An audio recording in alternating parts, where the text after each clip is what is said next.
પરવાનો પરવાને દુનિયા શું જાણે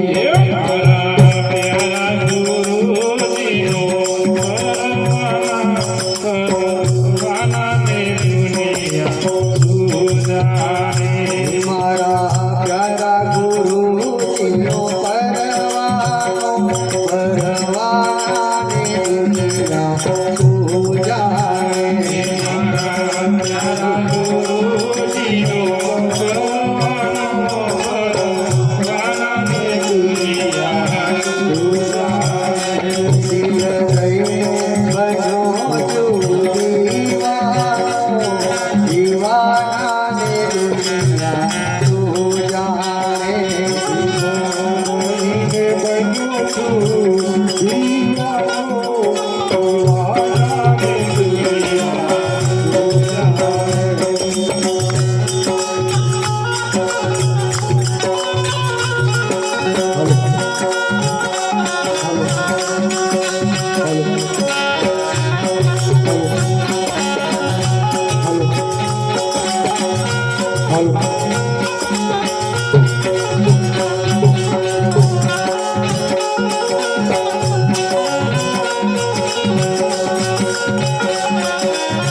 Yeah.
લગની છે જેના લગન વિરહની અગની છે ગુરુને લગની લગની છે રોજના અંતરમાઈ અગની છે તેને ગુરુની વંદની લગની છે જેના લગન વિરહની અગની છે ગુરુની લગની લગની છે હીરાની લગનમાં વરનારો વરનારાને દુનિયા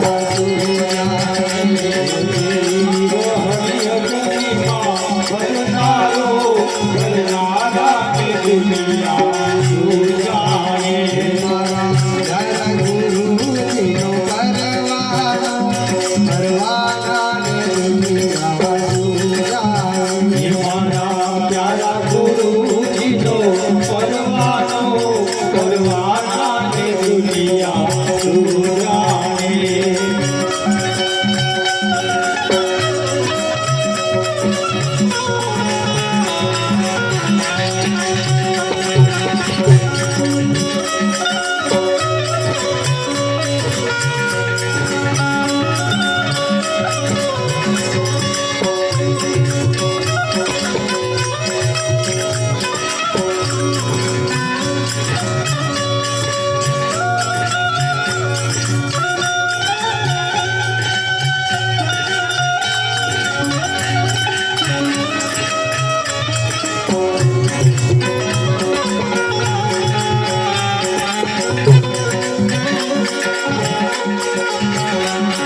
પરવાનાને દુનિયા તારા ગુરુજીનો પરવાનો પરવાનાને દુનિયા તું જાણે મારા ગુરુજીનો પરવાનો પરવાનાને દુનિયા તું જાણે હૃદયને બન્યો છું દીવાનો દીવાનાને દુનિયા જાણે જઈને બનો છું દીવાનો દીવાનાને દુનિયા તું જાણે મારા પ્યારા ગુરુજીનો પરવાનાને દુનિયા શું જાણે સદગુરુ શરણે જઈને જેણે જેણે માથું મેલ્યું છે જે પદને સમજ્યા છે જે પદરૂપ થયા છે એને ખરેખર જગત શું જાણે આ તો ભક્તિ કરે ભજન કરે એ માથા વગરનો હોય એ કરે બરાબર હા અને માથું હોય તો સુધી ભજન થાય એવું નથી એટલે આ અવસરની અંદર અમને તમને જે ખરેખર સદગુરુ મળ્યા છે એ બહુ મોટું ભાગ્ય કહેવાય આટલું કઈ મારી વાણીને વિરામ બોલો સદગુરુ મહારાજનું જય સદગુરુ મહારાજનો જય હો. હવે મહાપુરુષોને પણ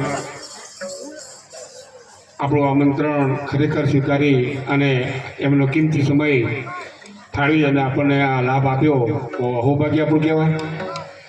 પણ દરેક મહાપુરુષને ખાસ નમ્ર વિનંતી કે જે સમય તમને ફાળવવામાં આવ્યો હોય એ સમય મર્યાદા તમારે એ બયાન આપવાનું રહેશે.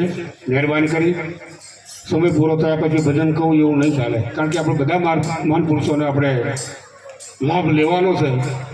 અને આ તો ખરેખર મારે કહેવાય મારાથી તો કહી શકાય જ નહીં, પણ છતાંય સમયનો દુરુપયોગ થશે એને મારે કહેવું પડે છે. તો હવે આપણે કોંથરોડથી પધારેલા આપણે રમણ બાપુને વિનંતી કરીશું એમને દિવ્ય અમૃતવાણીનો આપણને લાભ આપશે. સમય મર્યાદા 10 મિનિટ છે. તો રમણ બાપુ કોંથરોડી.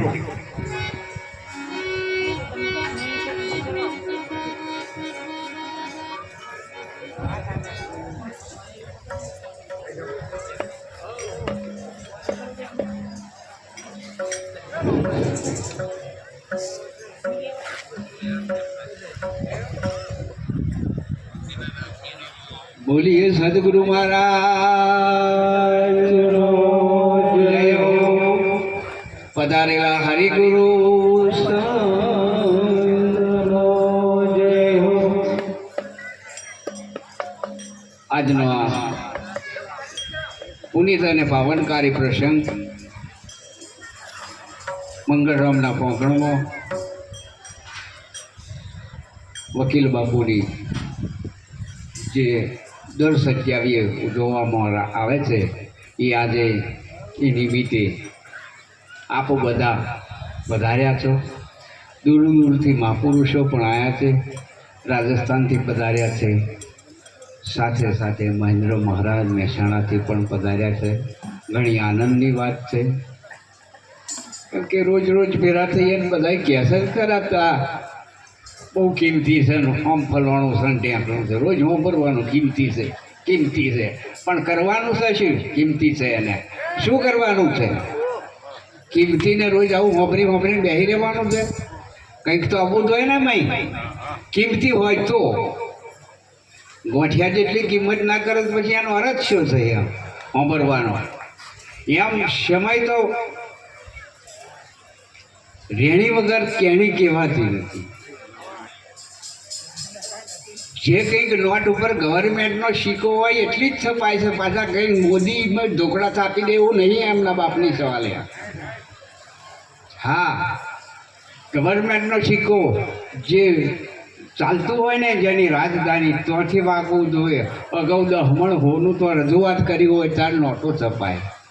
આ પેલો છોકરો ચોકલેટમાં આવે એ છાપીને નીકળી પડ્યા હોય. અલ્યા આ તો છોકરો રાજી થાય, વ્યવહારમાં ના ચાલે એ બધું કશું. એવું નિરંત મહારાજનું જેના જ્ઞાન કહેવાય છે, જે સાક્ષાત ઓછી વાણીએ ટેકનિકલ જેને સમજાવવામાં આવે છે કે ભાઈ વધારે સમય નહીં, ઓછો છે, તમારા અનુભવમાં વસ્તુ લાવવા માટે પ્રયત્નશીલ રહો, વિવેકી બનો. આવવા માટેના ટાઈમ એ પહેલો તો એને આ વાત બેહાડવી હોય તો વિવેકી બને છે. આમ ગમે તાર ગમે તો આવે એ ચાલતું નથી. હા, અને કદાચ એના કાર્ય એવું હોય ને આવી શકે તો અમે માન્ય કરીએ છીએ, પણ હર વખત આવું મોડું ચોમાસું આવે ચાલતું છે યાર. તાર એના ટાઈમે આવી જવું જોઈએ. હા, એટલે સમયને અનુસરીને મહેન્દ્ર મહારાજે મને કહ્યું કે અહીંના પુરુષો બહુ મોડા આવે છે. ઘેર જમીન આવે કહી લોકો વળે એ સારું તો હવે એ અહીં બનાવે છે, પણ એ ઘેરથી જ વધારે વિચારો એવું કરીને નીકળતા હોય જઈએ છીએ અને અહીં આવીને પછી એવું થોડાક અહીં વેલા કરીને વેરાઈ જાય. પેલો આ સારું કર્યું હતું, પેલા એ સારું કર્યું હતું. જે અહીં મૂકવા જેવું છે સારું થવાવાળું એ તો એ વાપરીને નહીં મૂકવાનું, પોતાનામાં એ જિજ્ઞાસા જગાડવાની જ છે. અવશ્ય જો કિંમતી હોય તો ક્યાં સુધી આવું ને આવું વાપરીશું, મંગળવારમાં રાખ્યું ના બહુ આનંદની વાત છે એવું બધાય ના કે કરશો કશું રાખ્યું છે એમને, પણ ટાઈમ તો બી 10-15 મિનિટમાં બગડી જશે. એ તૈસી આખે બોલશે ને એવું નથી. આ બધા કિંમતી છે એટલે કિંમતી સમયનો અમલ કરવા માટે જ આવા પુરુષો છે. તો તમે કિંમત કરતા હશો તો અમે કિંમત કરશે. તમે કિંમત નહીં કરતા હોય પછી નહીં કરી શકે. ખાલી કેણીમાં જ આવે, રેણીમાં ના આવે. એટલે બાબત તો આવીને મારે વધારે નથી બોલવાનું. આજના સમયમાં તમે અમે ખૂબ દર્શનના અભિલાષા આજે મંગળ મહારાજે તમને અમને ભેગા કર્યા છે, એટલે વધારે ના બોલતો જેનો સમય આવે તે સાંભળશો. બોલીએ સદગુરુ મહારાજનો જય હો. હવે આપણે સત્સંગો આગળ વધારતા મેઘવાથી આપણે રમણ મહારાજને વિનંતી કરીશું એમને દિવ્ય અમૃતવાણીનો આપણને લાભ આપશે. સમય મળ્યા 10 મિનિટ છે. રમણ મહારાજ મેઘવા.